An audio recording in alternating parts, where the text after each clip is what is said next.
Welcome to Community Insight, a show dedicated to the family well-being movement. I'm your host, Valerie Frost. This season, we're exploring the stories and ideas of next-generation leaders and creative disruptors, people sharing a better future for families, youth, and communities. Before we get started, I want to acknowledge our sponsor and my employer, Sunlight, which is a multi-state entity powering better outcomes for youth and families. We're on a mission to strengthen America's social safety net, starting with our broken child welfare system. If you're interested in learning more, the link is in the show notes.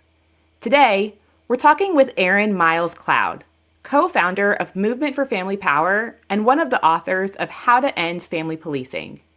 Erin has spent years challenging systems that harm families, lift up new models of care, and building coalitions to advance justice.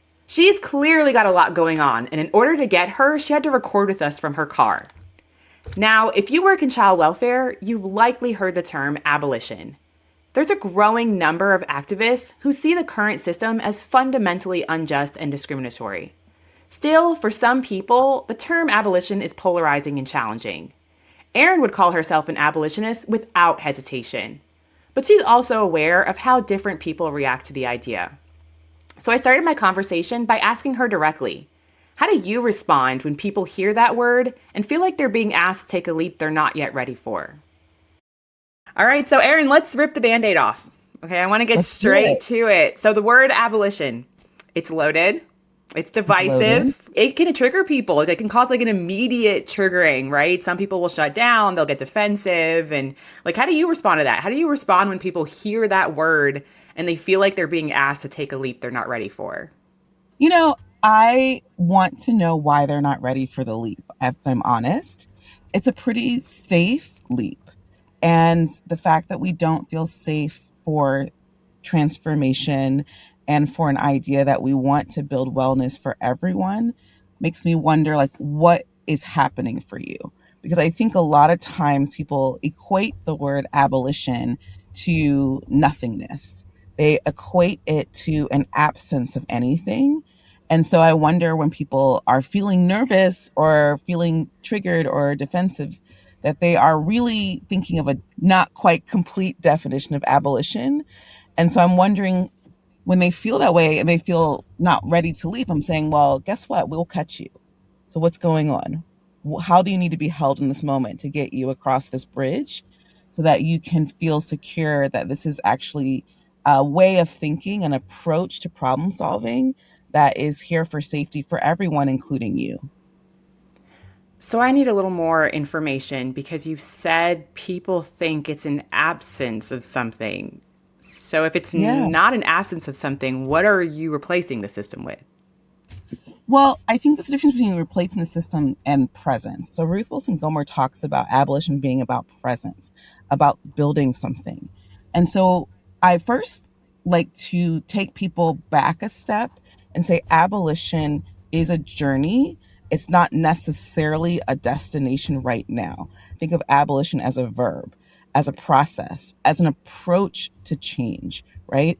So the way I discuss it with people is I say, hey, if you were going to solve a problem right now, you'd want an approach to solve that problem. You want a way to think it through. So abolition gives you an opportunity to have a different approach. It says you can't just think about taking away. You also always have to think about adding, right? At the same time. So if something is harming someone, clearly you want to take away that harm. Sometimes that harm happens between each other. We call that interpersonal harm. But there's a lot of structural harm that happens that's often invisible that people don't talk about, right? Like we don't talk about our systems and structures as harmful in the same way we often talk about harm that happens between individuals. So we're like, yes, we want to get rid of all of that harm. And also we want the approach to say, what are you always building? What are we always connecting? When we're talking about structural harm, we also are saying, hey, we don't want that structural harm either. And so what else do we build? And I think where people get stuck is they say, well, Erin, you've got to have the answer to the building, or I'm going to keep doing that structural harm. And I like to think about it as, no, we're on a team together. I invite you to think differently, that it's not a requirement for one person to know the answer. In fact, I bet you have an expertise to help us get out of this space of where we're doing structural harm to people. And it's not acceptable to say because someone hasn't found the perfect answer to reimagine every single thing around the world right this moment, that we're going to continue doing that type of harm, right? That we're going to continue to have structural harm. And so abolition is an approach, it's a constant process. And if we're all on the same page that we're trying to get out of harmful systems, then we will get out of harmful systems. If you feel frozen because you don't have an answer yet of what that new system will be, then you're just going to stay stuck in that harmful system. And so that's the part where I feel people are the most worried. They're worried about stepping into the creation part of abolition because they're like, well, but if I don't know what I can build, then I'm just going to keep doing the old thing. And I'm like, nope, you can do it. We can build something better, build something different. I'm curious if there's a space in between that though. So I'm gonna pull a line from the book How to End Family Policing. Correct me if it's not verbatim, but I think it's like right when you start the book, it's like how could, child welfare, like how could that go wrong? Don't children need to be protected? So don't they? Like isn't that why we built the current system? And I hear you saying, okay, there's structural harm. So why not just fix that system then? Yeah, I think that you can't fix the system that is rooted in the harm that's continuing to happen to people. So the way I like to think about it is like, say you were baking a cake, right? And you had all your ingredients for your cake set out. And then you mix sugar, you put salt instead of sugar into your cake. You can't just sift through the flour and find every grain of salt. It's in the cake mix now, right? So what do? Like you're going to have to let go of that cake mix because finding all the grains of salt is just going to be nearly impossible for you to not have a salty cake. That's not a fixable cake by just adding more things into it, right? And when we think about structural racism, when we think about classism and capitalism and settler colonialism, we think about that as like that is actually the root, these little grains of salt that are inside this cake. It doesn't mean that every ingredient is bad. It doesn't mean that every single person is a bad person that works in the system, but you're working inside of what I say is like a salty cake, right? You're working inside of something that simply can't be separated out easily, well, or efficiently. So that does mean you have to start again. You have to reimagine. You have to be okay with that. The process is abolition. I think people get stuck on just the end result. Like we have the cake. When I say no, maybe it is that you just start with a new bowl. You start with a new flour. Like the process is step by step. And that's what we call non-reformist reforms or abolitionist steps.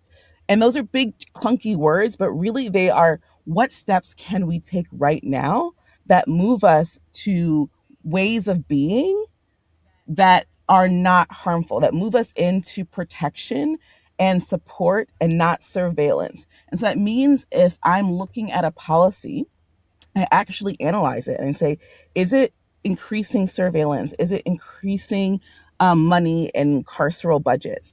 Is it increasing opportunities for systems to control choices over families? If it's doing more of those things than increasing autonomy, bodily autonomy, decision making, investment in community control, then I'm going to not favor that, right? I'm going to favor something that actually strategically tips the balance into community control and accountability. Does that mean I'm going to get it 100% of the time? No, that's a step, it's a process. But am I going to analyze policy based on who's getting the money, who gets the control, who gets the final say?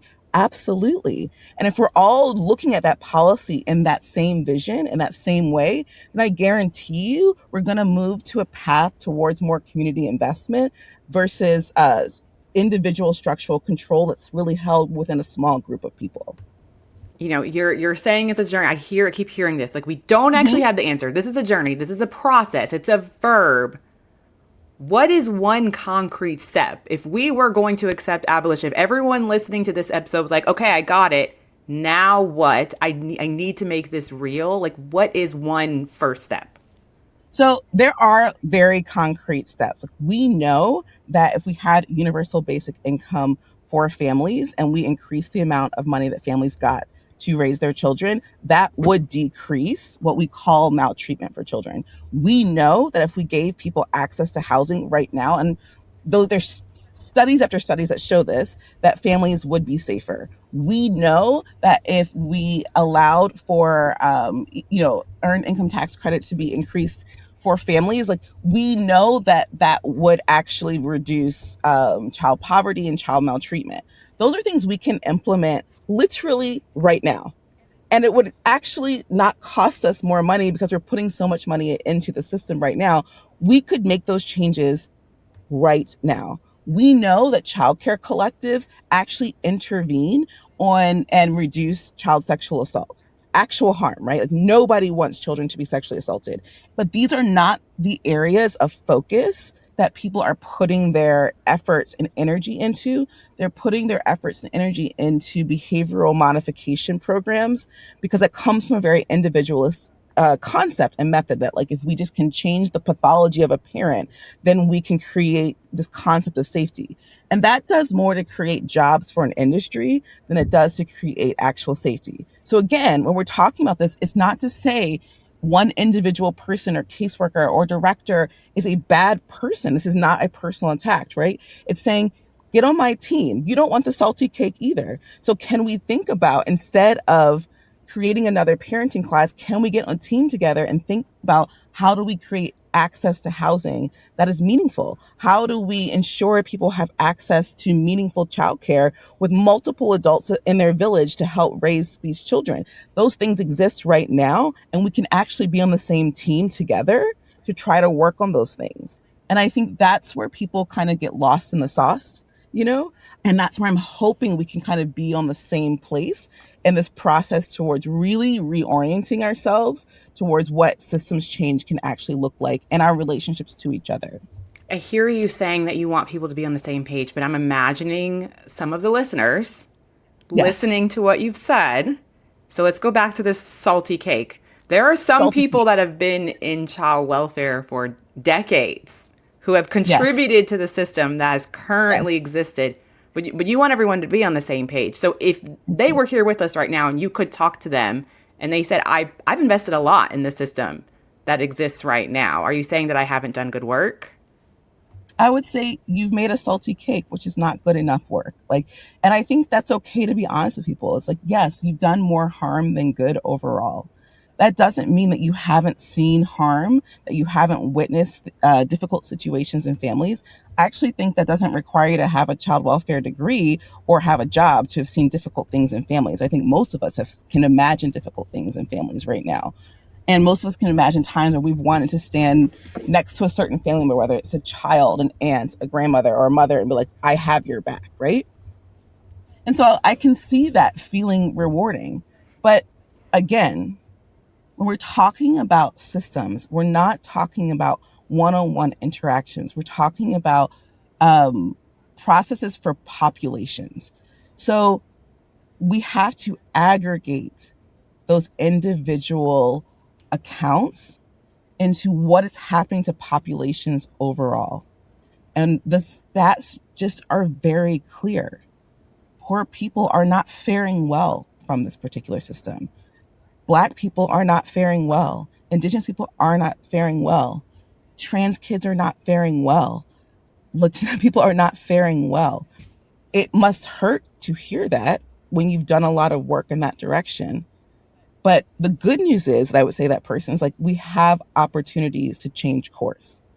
And so maybe, yes, it is true that things aren't going great, but like, come join our team. I promise you, we can change course and you can do amazing new work that is central to what we hope is the core, which is protecting families. All right, let's step aside from the professionals for a minute. I want to go to the youth that were in care, because what about some like aged out youth who say that foster care saved their life and they were happy for the experience? I would never negate anyone's individual experience, right? I think for some people, they have had a good set of encounters with people, right? Like, that is something that has happened for individuals. that doesn't mean it's working for us society. And those are two different ideas. What might have been great in one person's like experience doesn't mean overall society is benefiting from this particular system. And so I invite people to say, like, what was positive for your experience, right? That could be one of those ingredients that we keep. And normally what those things are is something that's an interpersonal relationship. That's great. Like if you had a great relationship with a human being, we can support that. That doesn't require a system that only provides financial support when the vast majority of children are deemed to be neglected, which means their parents are neglectful. So we have this large open ended entitlement for impoverished children, or what we call impoverished children, or actually children writ large, that is our largest open entitlement for our government, but it only is available to support families when society says that their families aren't good enough. So to me, an individual's experience doesn't match up to the fact that we have millions and billions of dollars that are unable to be tapped for families that are in need right now. And I think most individuals would say that they would agree with that. They want that money to go to other people. They want structures that provide housing. They want structures to provide childcare.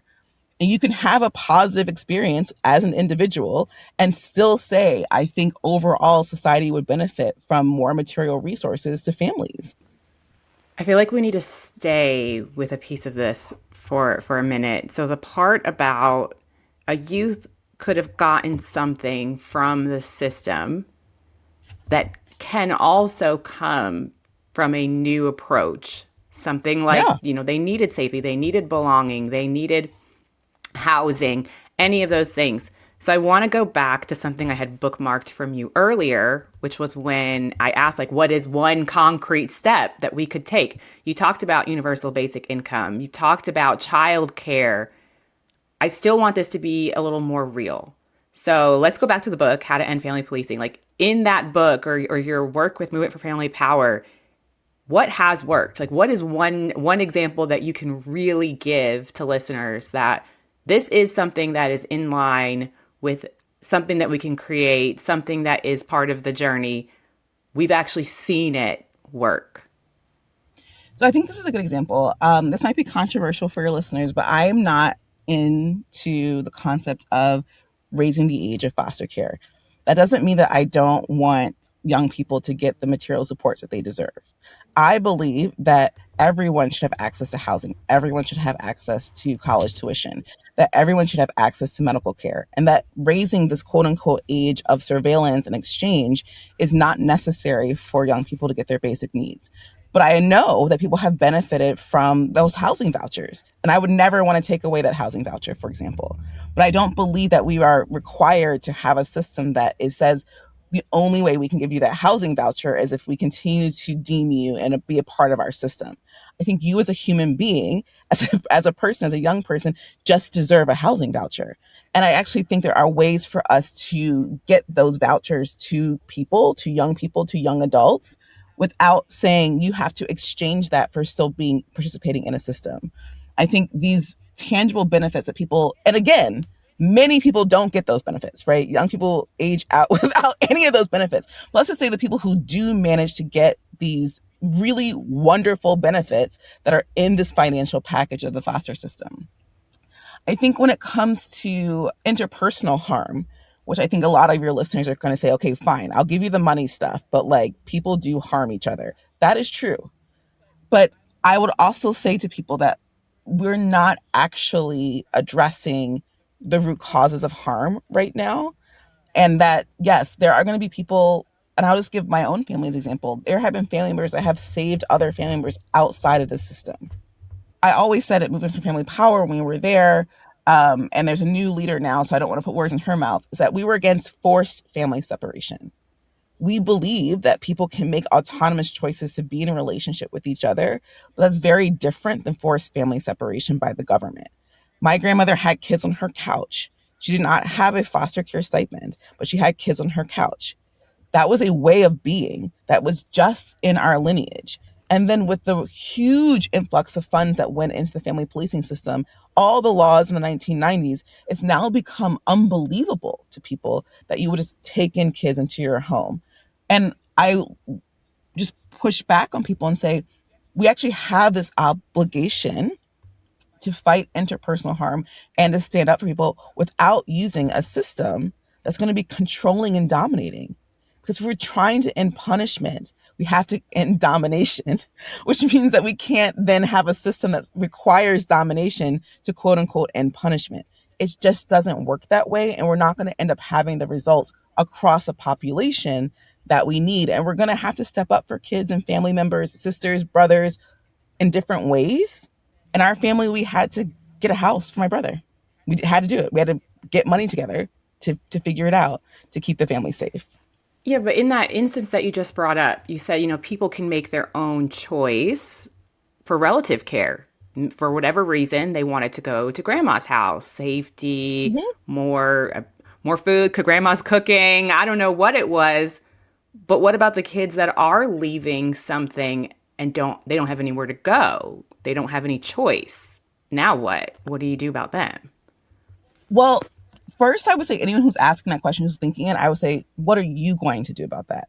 So if this is a real concern that we have, which it is a concern that we have, I ask people like, what are you building right now that lets that be possible and continues to be safe? I'd love to work on that with people. Now, people are doing stuff every day. For example, safe lines that people are starting, like Google numbers that people are setting up. So, people that are struggling or feeling are unhoused or unsafe, they can call them and get connected to another safe adult in their community. There's lots of grassroots efforts along the way that people are putting into place to keep each other safe, and they're not new. The reality is like queer families have created families outside of every system because they had to. They were neither accepted by their families nor were they accepted by the foster system. So people have created different versions of families forever. And so what I would say to people who like to pound the question of what do you do in this example? What are you doing in this example? What do you do in this example? I would say, what are you doing right now? Literally, like what are you doing right now for the kid that's in need? And if all you're doing is picking up a phone and processing paperwork and making a home visit, that is not sufficient. That's not going to do the work. If all you're doing is looking at this system and saying, well, I'm going to just shuffle it to another person, give them money to figure it out. I promise you that is not going to be the answer for the village that we all have to be a part of and creating and also maintaining. So you just talked about real grassroots efforts, being creative, open to the process, open to journey. But a criticism of the current system is that there are abuses of power. So if we have these informal networks, these pilots that we're testing, how do we prevent abuses of power in abolition?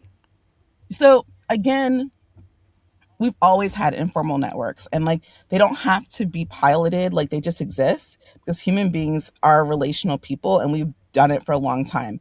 And the more marginalized people are, the more likely you have these quote unquote informal networks because you can't rely on the system. When you go into communities of undocumented people, they have tons of informal systems because you can't use the system, right? And so, the question is, how do you prevent abuse and power? That's an excellent, excellent, excellent question. I think the first way you prevent abuse and power is you stop normalizing structures that are abusive and abuse people and are dominant. And I know this sounds redundant, but this is so important. This is super, super key. The root to the most harmful things in society, we're talking about rape, assault, physical harm, intimate partner violence, that is power and control. That's a structure of dominance. It's based on patriarchy, settler colonialism. These ideas are things that become normal to us through society. One way they are normalized to us is through the foster system. A court that can tell you what to do, that can move your body, a caseworker that can physically remove you and detach you. That type of control that a system has, a way to punish you if you're not compliant. If I disciplined my kids the way that courts and caseworkers treat families in courts, and they don't even think about it this way, I would be judged and I should be judged because it isn't completely about compliance. It's completely about dominance. And why that is important is because if we're actually trying to eliminate abuse of power, which is the critical question, we can't have systems that are set up that literally reinforce and support dominance and control. They become normalized to a way that it is okay for us to dominate and control other people because our systems say it's okay. They actually reward it. So why wouldn't I continue that cycle and be dominant and be controlling? And if we're really about, being in this abolitionist process and being in this place of transformation, then when we transform our structures to be more relational, we will then become more relational because it will seem to be out of the norm. When we were researching termination of parental rights in other countries, people didn't even have words for what we were talking about. We don't do this. Like we can't even conceive of what you're talking about, this legal estrangement of a family. They had ways to protect their family members. I was talking to a family in Senegal once, but the legal estrangement within their village, like that was just not fathomable. And so I say that to kind of remind people like power and control is more real when our systems are powerful and controlling. When we make that unfathomable and not normal, then it becomes less of a normal occurrence in a day-to-day relationship. It sounds good. It sounds good, right? But this is new. It's different. And you're saying like it's hard for people to imagine what they don't know. If they've not seen abolition be successful, if they have to trust the process, if they have to be in the gray, like co-design, right? Like, what if families fail? Like, what if this doesn't work? Families are going to fail. We're going to pick them back up. People are going to fail. Point blank, period. That's going to happen. Second, I will say we do see abolition work. When you have looked at someone, you've offered kindness when you could have offered punishment, that is abolition. When you have offered material support when there was a material need, that is abolition. Everyone has benefited from abolition. There's a time where someone could have called the cops on almost everyone I know in my life. There's a time when someone could have judged your parenting, right? Every parent has moments where they, if anyone had seen them in that moment, they would have cringed and they could have warranted a CPS call. But no one did. That doesn't make it okay what you did as a parent, but it makes it resolvable and you can move through it. You had an opportunity to apologize to your kid. You had an opportunity to cool down. You had an opportunity to do other things. So when people say, I haven't seen abolition, I say, yes, you have. You've benefited from it. You've seen it. If you're not in a prison, if you're not in a CPS case right now, there's no perfect human being. Everyone's had moments where something worse could have happened and it didn't. And it's about remembering those times and saying, I can do that for someone else. And it's going to require us being in the gray. It's because what is the struggle is how then do we create some structures for getting money to people, which is totally possible. And people are going to have to fight a little bit because people don't want to relinquish some of that power and control over the money.